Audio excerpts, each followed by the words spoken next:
صدیق کی بیٹی اور صدیقہ. آپ سوچ سکتے ہیں کہ لوگ کہاں تک جاتے ہیں اور باتیں کہاں تک پہنچتی ہیں. تو یہ میرے رب کریم کا فضل اور کرم ہے کہ جناب مریم کی برات کا اعلان بھی قرآن نے کیا اور حضرت عائشہ صدیقہ کی برات کا اعلان بھی قرآن پاک نے فرمایا. یہ بھی قرآن مجید نے فرمایا ہے. اور کل پرسوں بھی بات ہو رہی تھی حضرت یوسف علیہ السلام کی. تو الزام تو لگتے رہتے ہیں. تو میں نے اس دن بھی سوال کیا تھا, پھر دہراتا ہوں کہ غلطی کیا تھی حضرت یوسف کی. کبھی کنواں اندھیرا, کبھی بھائیوں کے تھپڑ, کبھی مصر کا بازار. اور ذرا سوچو تو صحیح, جب بولیاں لگتی ہیں انسان کی تو کیا حال ہوتا ہے.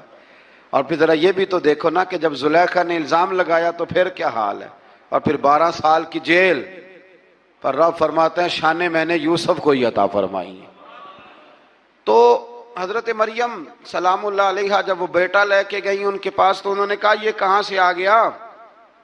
تو آپ فرمانے لگی میں نے تو چپ کر روزہ رکھا ہوا ہے, اسی سے پوچھ لو یہ کہاں سے آیا ہے, یہی بتائے گا. پنگوڑے میں تھے حضرت عیسیٰ علیہ السلام, پنگوڑے میں. تو قرآن مجید کہتا ہے کہنے لگے قال انی عبد اللہ. حضرت عیسیٰ بولے اور بول کے کہنے لگے میں اللہ کا بندہ ہوں.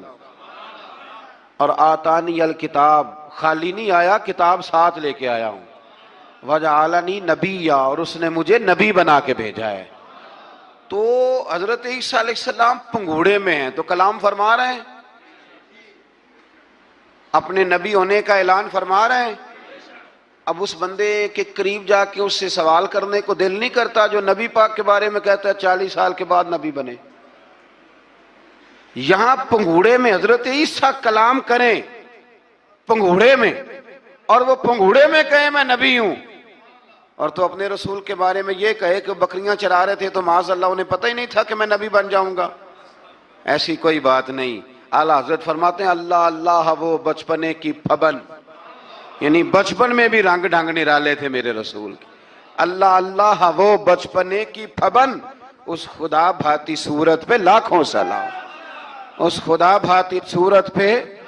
اور مرحوم اعظم چشتی نے بھی ایک جملہ بڑا خوبصورت کہا, اس نے کہا تیری حیات پاک کا ہر لمحہ پیغمبر لگے, تیری حیات پاک کا ہر لمحہ پیغمبر لگے.